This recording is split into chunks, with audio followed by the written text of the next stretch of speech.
Hola, ¿qué tal? Muy buenas tardes. Estamos dándoles la bienvenida nuevamente al Encuentro Virtual de Archivos 2021 del Archivo Histórico de la Ciudad de México, Carlos de Sigüenza y Góngora. En esta ocasión vamos a conocer un acervo que tiene además características muy especiales que son pues parte del baluarte histórico que legó la familia Flores Magón, y para ello nos va a platicar el día de hoy Diego Flores Magón de este acervo, el acervo de los Flores Magón, que se ubica en la casa del hijo del Aguizote. Vamos entonces a platicar con él, le agradecemos mucho que esté con nosotros y pues yo quisiera iniciar con una pregunta, Diego. Nos gustaría que nos platiques en términos generales qué materiales se resguardan en el archivo de los Flores Magón de la casa del hijo del Aguizote.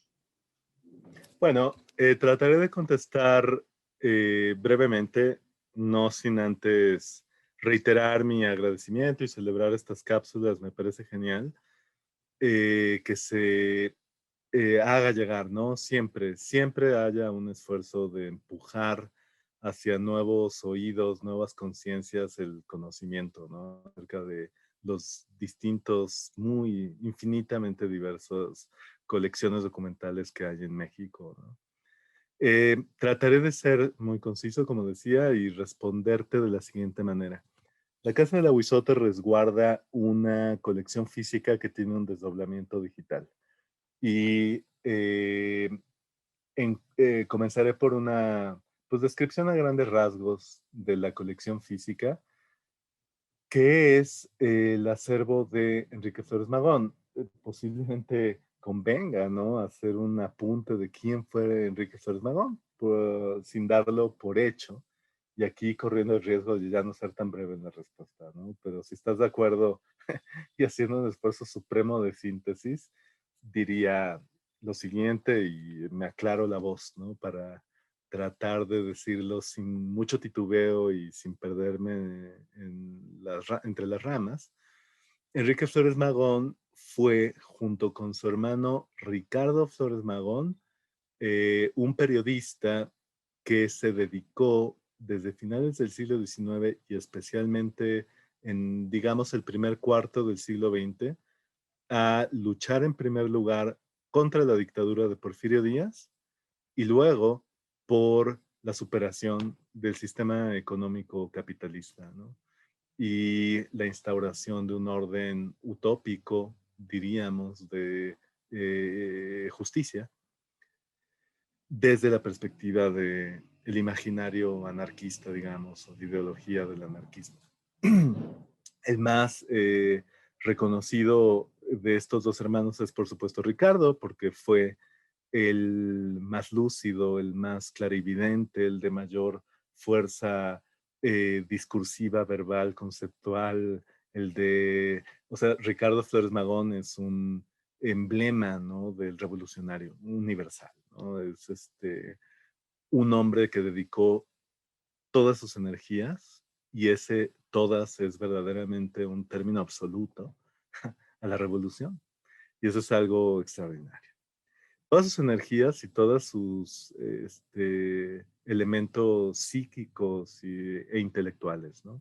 Y eso lo procuraron por dos vías. Primero, por medio de la palabra, escrita e impresa, especialmente por medio de un periódico llamado Regeneración, que apareció en 1900 y vio su último número hasta 1918, o sea, un esfuerzo sostenido a lo largo de muchos años, en condiciones de persecución y de exilio, y por medio de la organización política y la conspiración revolucionaria para promover directamente levantamientos armados que derrocaran un régimen tiránico como era el de Porfirio Díaz, habiendo llegado ellos a la conclusión, después de un esfuerzo de luchar por la vía democrática y la organización política legal, de que no había manera, en realidad, de que la lucha legal por medio de los canales democráticos inscritos en la Constitución pudieran conducir a un régimen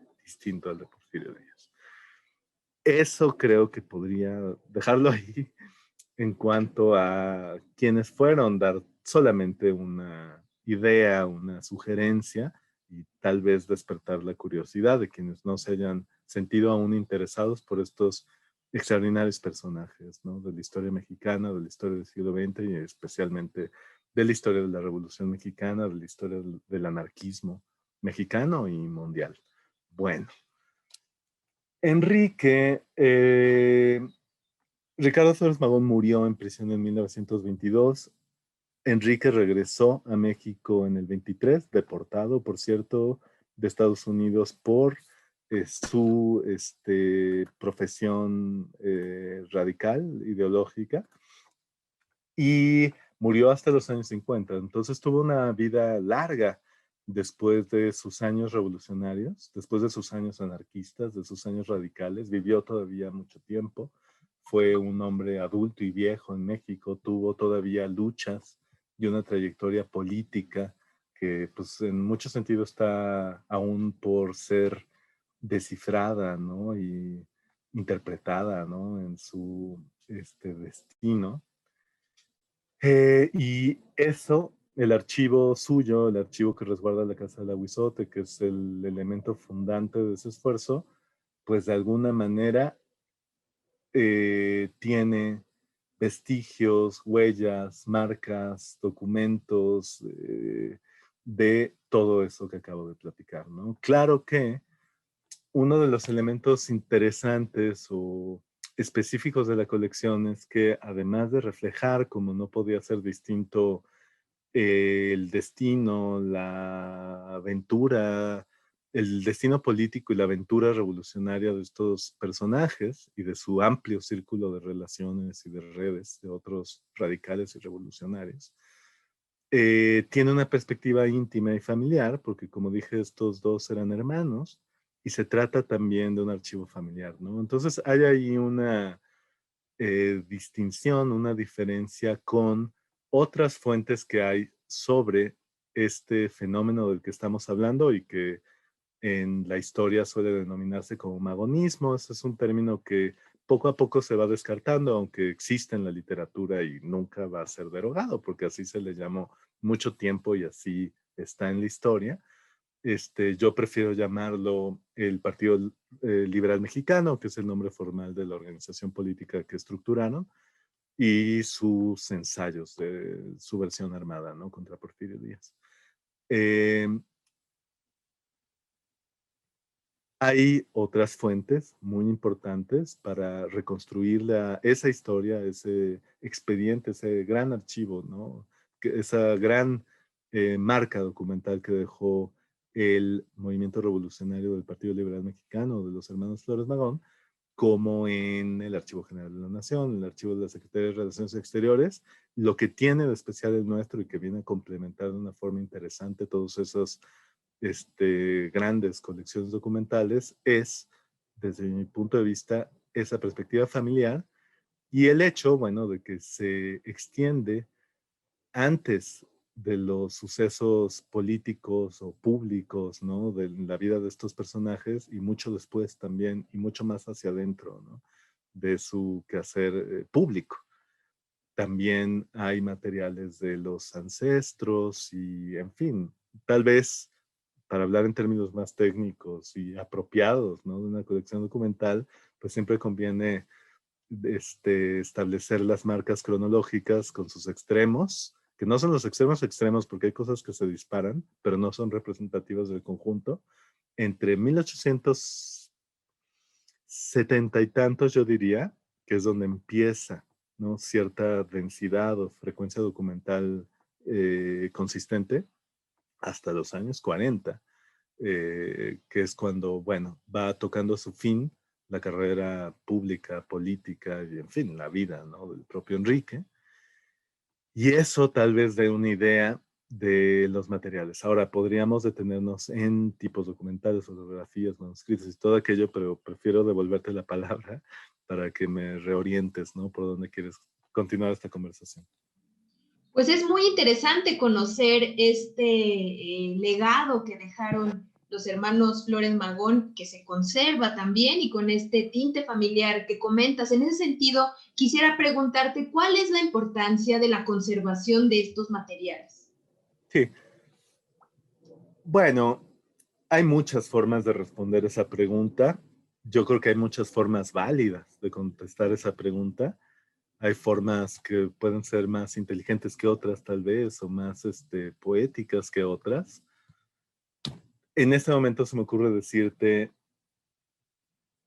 es tan importante como la preservación de cualquier acervo documental, ¿no? Yo tomo la posición de considerar que todo registro documental es importante, meritorio de conservación. ¿Por qué? Pues son la vía de acceso al pasado. Así de simple, ¿no? Así de simple.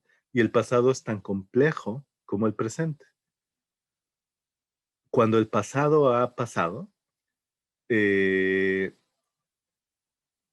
deja en el archivo la marca de su complejidad. De una manera que no queda ni en la memoria subjetiva, que es sin lugar a dudas sintetizadora, afectiva, ni en los relatos acerca de la historia, que también pues adoptan una historia, un hilo conductor narrativo, ¿no? Y en ese operar, que es muy importante, desde luego nadie debería pensar en otra cosa, en algo distinto, se deja fuera, bueno, mucho, vamos a contar la historia tal, ¿no? Pero el archivo tiene un montón de piececitas, de un rompecabezas pues interminable, eh, y sirve para apuntalar muchos relatos, de los cuales, bueno, dos o tres o cuatro o cinco, ¿no? Han tratado de ser contados, y aún esos que se han contado, pues lo han hecho con una perspectiva de lo que se considera relevante, interesante en un momento dado, y está muy bien que así se haga, pero para definir un poco más mi respuesta, el archivo siempre tiene más que decir, ¿no? Siempre da lugar a contar una nueva historia sobre los mismos personajes, o a contar nuevas historias sobre nuevos personajes, adoptar nuevas perspectivas sobre historias conocidas, a centrarse en nuevos momentos, a eh, sugerir dudas y responderlas, ¿no? De un modo particular. A mí no deja a nadie, ¿no? A nadie que conozca los archivos, y yo creo que esa debe ser la gran invitación a los jóvenes. A nadie que conozca los archivos, eh, deja de parar sorpresas, ¿no? La frecuentación de las colecciones documentales. Siempre hay un giro sorpresivo, siempre hay algo nuevo e interesante. Yo creo que los archivos se parecen mucho a la experiencia literaria, y a alguien que ame las novelas, ¿no? Sobre todo las novelas caudalosas, interminables, realistas, ¿no? Del siglo XIX, o sea, Tolstoy, para decirlo así, así de claro, le va a fascinar siempre un archivo, ¿no? Lleno de historias menudas o grandes, ¿no? Momentos íntimos. Y digamos, bueno, esa es como una respuesta general. En lo personal, yo diría, pues caray, ese archivo es la única posibilidad de establecer algo parecido a un contacto, a un vislumbre con los ancestros, con los muertos, con los ausentes, ¿no? ¿De qué forma podría yo? Claro, bueno, preguntando a los abuelos, pero en mi caso, pues los abuelos han muerto, estas historias están en el umbral del olvido, en realidad, ¿no? Cuando las historias pasaron hace 100 años, están a punto de caer en el olvido, ¿no? Y pues la preservación del archivo es aferrarse a lo imposible en realidad, que es no renunciar, ¿no? Al pasado, o por lo menos a la posibilidad, ¿no? De retornar al pasado, ¿no? Entonces, para mí en lo personal, pues es la manera de tener un momento, ¿no? De epifanía en que se presenta, o creo que se presenta ante mí, un tatarabuelo de 1880 o en 1867. Entonces el valor de eso es incalculable, o sea, raya en lo sobrenatural en realidad, ¿no? Pero bueno, cada quien tendrá sus razones. Y esto es algo, que, lo que acabo de decir, universal, universal. O sea, el archivo es universal, está en todas las casas, está en las cajas de galletas de aluminio donde se guarda un dedal y un retrato. Ese es el archivo, ¿no? Y se conservan por las mismas razones, porque ahí está la huella de un ausente, ¿no? Y la posibilidad loca, en realidad, de poderlo evocar posiblemente, ¿no? En algún momento privilegiado, ¿no? De la imaginación. Y sin duda se trata de un privilegio poder continuar leyendo a través de documentos escritos estas voces que ya están unidas. Y yo Así también es. quisiera preguntarte, y para también que nuestros espectadores y espectadoras pues se inspiren un poco, ¿qué tipo de investigaciones se podrían realizar con este tipo de documentación? Bueno, quisiera yo pensar que una gran infinidad, ¿no? Me remitiría a casos concretos. Eh, quiero pensar que en últimos tiempos, a mí me ha tocado ser testigo, no tengo una perspectiva de los últimos 50 años, ¿no? No sé cómo era antes, las preguntas, ¿no? Que se acercan distintos sujetos a formular al archivo, pero yo soy testigo de que a mí me ha tocado ver preguntas pues muy imaginativas y muy poco convencionales que me llenan de entusiasmo y de interés.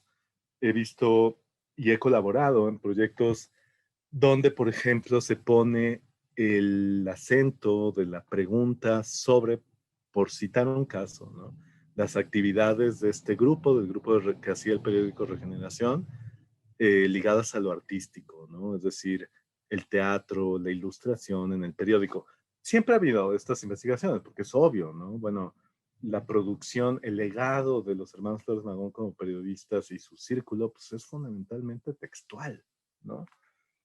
Dado especialmente que su revolución fue derrotada en, lo, en el balance de fuerzas brutas, ¿no? De la lucha armada, fueron efectivamente derrotados. Ahora creo que cobra esa revolución victorias más discretas en la persuasión ideológica derivado de la prédica que desempeñaron durante casi 2 décadas, pero esa es otra historia, ¿no? Una victoria un poco más silenciosa que tiene que ver con la germinación y la ebullición de círculos anarquistas fieles, ¿no? A la ideología del Partido Liberal Mexicano, poco estudiados y que empiezan ahora a surgir también, ¿no? Eh, hablaba yo de perspectivas que apuntan a lo artístico. Ah, bueno, pues nuestro mismo amigo, ¿no? Emiliano, que ha hecho un rescate sobre la lírica, por ejemplo, en Regeneración. Eh,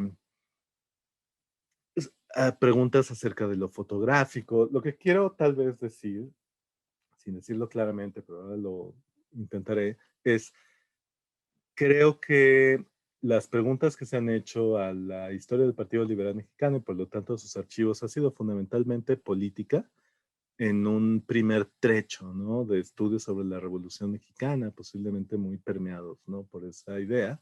Y me parece que hay un nuevo fervor y una serie de preguntas que apuntan más, pues no sé si decir a lo cultural o a la producción intelectual, ¿no? Que tiene modos de actuación que no son los de la política convencional. Y ahí me parece ver algo, ¿no? Claro. Y en investigadores tanto en Estados Unidos como en México, ¿no? Y luego, bueno, pues hay también temas de carácter histórico. Por ejemplo, ahora estoy colaborando con un grupo de activistas, que eso es también interesante, ¿no? No es, el archivo no es solo para los investigadores interesados en producir discursos de carácter erudito validados, ¿no? Por la institución académica. No, señor. Ahorita estamos trabajando con un grupo de activistas contra la gentrificación, que ellos denominan el blanqueamiento por despojo de un movimiento vecinal, especialmente de la colonia Juárez, interesados en hacer un rescate histórico sobre el movimiento inquilinario de Veracruz del 22. Y nuestro archivo tiene una rebanada muy interesante de toda esa historia, porque Enrique Flores Magón estuvo muy cerca de Herón Proal, no en el 22, que es como el año álgido, ¿no?, del movimiento inquilinario, sino en el 23, y hay ahí bastante documentación. Entonces, lo cito como otro ejemplo, tal vez que apunta al interés por determinados episodios y tal vez a sujetos interesados por el archivo que no son necesariamente académicos o que en su orientación o en su finalidad no tienen la producción de un discurso erudito, sino más bien vienen de ciertas luchas y regresan a ciertas luchas después de formular ciertas preguntas a la colección que tienen sentido, que cobran sentido en términos de pues, ciertas prácticas políticas y ciertas genealogías, ¿no?, de resistencia en México. Se me ocurre, ¿no? Por citar algunos ejemplos, no sabré qué más contestar en este instante, ¿no? Pero pues ahí hay mucho, hay para todo, ¿no? Y yo siempre he sido muy, muy, eh, a mí siempre me ha parecido muy interesante y muy importante que la gente lo pondré de la siguiente manera. Uno no sabe qué hay en el archivo hasta que no llega un sujeto con una pregunta totalmente original, ¿no? Y por lo tanto, en realidad, para entender lo que hay en un archivo, la única opción es abrirlo y abrirlo de manera radical, ¿no? La gente descubre lo que está buscando y cada quien busca algo muy distinto y muy particular, ¿no? Me parece que, y bueno, digamos, esto apunta a una política del archivo, que es la de apertura radical, y la de pues, la posible eliminación de cualquier filtro que deje fuera a cualquier interesado, curioso, de flaner, ¿no?, de las colecciones. Excelente, pues se necesita también mucha apertura e imaginación para ver lo que se puede investigar en acervos de este tipo. Y yo diría igual en cualquier archivo existente. Y para finalizar, Diego, quisiera que nos platicaras cómo se puede consultar esta documentación y asimismo que nos platiques más sobre la Casa del Hijo del Aguizote, porque se trata de un recinto plural, donde hay muchas más actividades. Entonces, Sí. creo que sería muy bueno que conozcamos más sobre eso. Bueno, nuevamente trataré de ser breve. Las modalidades de consulta. Todo el acervo de... esto me da pie a completar la respuesta de la primera pregunta, que hablaba yo de una colección física y un desdoblamiento digital. Eso es importante y tiene lugar en esta otra parte de la entrevista. Toda la colección de Enrique Flores Magón está digitalizada, salvo algunos elementos de formato inusual que está en proceso de ser digitalizado. Todos los manuscritos han sido digitalizados ya desde hace ya bastante tiempo. Y desde luego, bueno, conviene hablar en este punto de colecciones. Tenemos fotografías. Estas son las divisiones, digamos, operativas, ¿no?, de la colección. Tenemos fotografías, no tantas, unas 500, de muy diverso sabor. Tenemos negativos que en general hemos subsumido, digamos, esa categoría de lo fotográfico. Los negativos no están digitalizados, pero espero digitalizarlos el próximo año. Tenemos manuscritos, que en realidad, bueno, es una categoría muy extensa. En los manuscritos, pues no solo hay manuscritos, es decir, documentos de carácter textual, hay también dibujos, hay también fotografías, hay algunos recortes, ¿no? Los linderos de estas categorías son difusos en sus colindancias, porque hemos respetado siempre el orden de procedencia de la colección como la encontramos. Y desde luego, bueno, pues hay cierta revoltura, ¿no?, en las cosas. Hablaba yo de manuscritos, tenemos también periódicos, recortes de periódico y periódicos. Los recortes están digitalizados, no así nuestros periódicos. ¿Por qué? Bueno, como tú sabes, hay una... La tecnología responde en buena medida a formatos y los periódicos son un formato gigantesco, especialmente los de aquellas épocas, y Regeneración en sus distintas épocas fue aumentando de tamaño. Y no solo tenemos periódicos de Regeneración, tenemos muchos otros periódicos que, como era la regla en esos tiempos, son, bueno, aún, ¿no? Pero eran muy extensos. Y esos no caben en un escáner de cama plana. Es difícil trabajarlos con una cámara porque el lente tiene que ser especial. En fin, es una dificultad técnica que estamos resolviendo de la siguiente forma en una colaboración con el Colegio de México con un acuerdo simplísimo que es tú me digitalizas y yo te dejo una copia de todo eso para que lo tengas en la biblioteca, en el archivo, como quieras, ¿no? Con esta misma política que te comentaba de, bueno, entre más miradas se posen sobre la colección, entre más curiosos hurguen en estos materiales, más vamos a llegar a conocer, ¿no? De estos mismos, ¿no? Entonces, bueno, yo creo que si existen copias digitales en distintos acervos, llega gente distinta. Las organizaciones son como árboles que tienen su propia fauna, ¿no? Entonces, si hay copias aquí y allá, pues estamos llegando a públicos particulares, ¿no? Comunidades, redes, ¿no? Específicas y distintas y se diversifica, creo yo, ¿no? Todo está digitalizado y el modo de consulta en este momento es exclusivamente digital.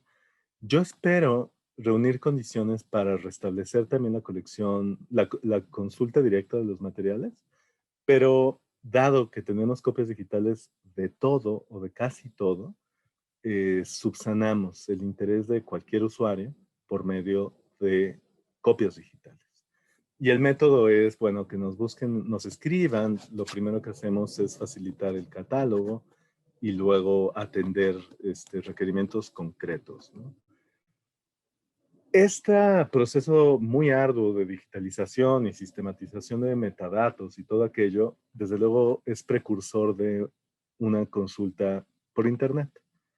Y a eso aspiro yo desde hace un buen rato, y hemos dado, bueno, pues todos los pasos en realidad, salvo el último que es habilitar un repositorio y hacerlo accesible por Internet.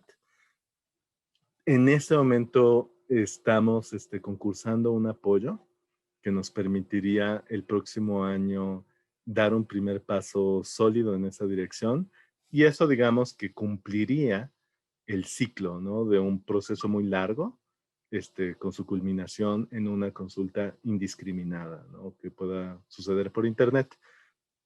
Antes de cerrar esta respuesta, diría que hemos hecho también un esfuerzo por digitalizar otras colecciones, además de la propia, porque si el plan es que se pueda disponer de una herramienta digital para consultarla en línea, pues en realidad el límite sobre nuestro propio acervo documental se vuelve arbitrario hasta cierto punto y podemos seguir rescatando, continuar rescatando colecciones que tengan desde luego afinidad temática. Y así pues hemos digitalizado papeles muy interesantes de otros personajes cercanos en momentos muy diversos de esta historia, con perfiles ideológicos muy distintos, como por ejemplo Daniel Cabrera, el fundador del Hijo del Aguizote. Hicimos un ejercicio ahí de rescate de unos materiales exquisitos de este inmenso editor del siglo XIX, o de Ethel Duffy Turner, quien fue miembro del Partido Liberal Mexicano y parte del cuerpo editorial de Regeneración. Además escribió una de las primeras historias monográficas del tema. Hemos hecho un trabajo de digitalización muy arduo en el Archivo General de la Nación de materiales relevantes para la historia del Partido Liberal Mexicano, de modo que, pues en realidad se trata de una familia y de colecciones que se sigue incrementando en direcciones incluso pues insospechadas y que ya tienen más que ver con el Hijo del Aguizote y su quehacer. Por ejemplo, espero yo que en ese mismo repositorio se pueda colgar copia digital del acervo del artista Rini Templeton, que tiene pertinencia para toda esta historia porque combina la gráfica y pues, la revolución, en realidad. Este es el lugar donde se encuentra Rini Templeton y una publicación como El Hijo del Aguizote y la gráfica de regeneración, desde una perspectiva, desde luego, emancipatoria y desde una ideología izquierdista, ¿no? Esa sería la respuesta que te plantearía. Y con relación a la Casa del Aguizote, bueno, pues ya he hablado mucho tiempo, ¿no? Como para detenerme a detalle en este asunto, lo pondría de manera muy concreta, diciendo que tiene 3 líneas de acción. Una es el archivo, y es toda la historia que te acabo de contar. Claro que se interrelacionan las 3 cosas, ¿no? De manera íntima y estrecha. Otra es como imprenta, y es que después de un rescate que costó mucho trabajo del lugar donde estuvo la imprenta del Hijo de Aguizote, al final, cuando lo dirigió Ricardo Flores Magón y Juan Sarabia, nos pareció que era una idea irresistible que volviera a funcionar como una imprenta, e instalamos una imprenta, y es uno de los motores de ese espacio, el brindar servicios de pues, autopublicación en realidad, ¿no? A una comunidad muy diversa, nuevamente de activistas y artistas y escritores, y el tercer elemento es como museos, un espacio donde hacemos exhibiciones de manera recurrente. Obviamente, pues bueno, la pandemia ha afectado tremendamente toda la parte de programación pública, y eso, por el contrario,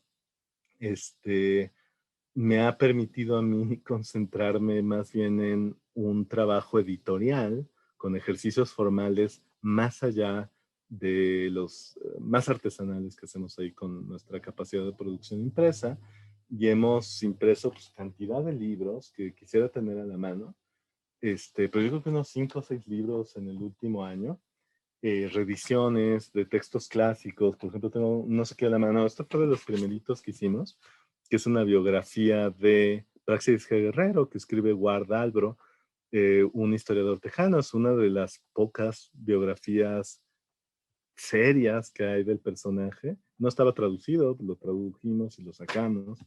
Esto que es una revisión de un texto clasiquísimo, ¿no?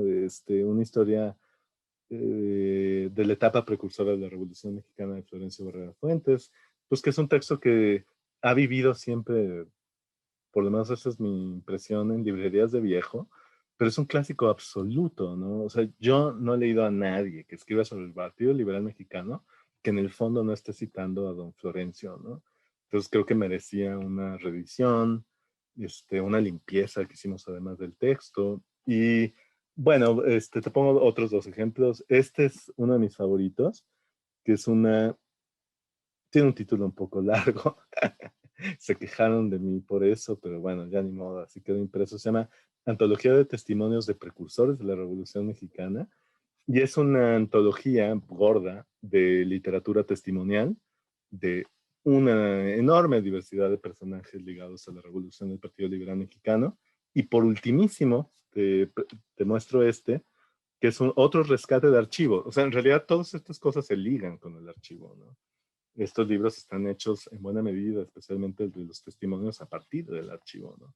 Este es otro rescate documental, que es un libro de el poeta mejor conocido por su militancia en el estridentismo, Germán Lister Zubide, que escribe esta colección de poemas. Este libro nunca había sido reeditado desde 1925 que apareció. Es de alguna manera un libro maldito, en particular por su radicalismo ideológico, dedicada a toda la colección de poemas a Ricardo Flores Magón, anarquista asesinado por el capitalismo, y este ejemplar en particular dedicado a Enrique Flores Magón. Esta es nuestra edición facsímil. Nuevamente, la salida de este libro se entorpeció mucho por la pandemia, y no lo hemos celebrado. En realidad no hemos hecho aún presentaciones y así, pero yo estoy feliz con ese libro. Yo creo que es uno de los mejores homenajes que se ha hecho a Ricardo Flores Magón en 1925, antes de que existiera un culto oficial, ¿no? Al mártir anarquista. Y por lo tanto, bueno, o sea, yo creo que es un homenaje muy justo, ¿no? También en la radicalidad de la lírica. No diré más, con eso pinto apenas, ¿no? Una pincelada de lo del Hijo del Aguizote, y diría, bueno, por lo pronto tenemos una operación mínima en cuanto a la programación pública. Estamos concentrados más bien en la labor editorial, esperando el momento en que podamos retomar nuestro programa público, que siempre ha sido muy vivo y muy ligado pues, a muchas comunidades que se alojan ahí como un lugar hospitalario y con un perfil, ¿no?, marcado por estos grandes denominadores mitológicos en los que se ha hecho pues infinidad de cosas, ¿no? Cosas con el vecindario y toda clase de expresiones de índole cultural, además de lo que saca la propia Casa del Aguizote, ¿no? Ha sido casa de otras comunidades y de otros colectivos e individuos que se han acercado ahí.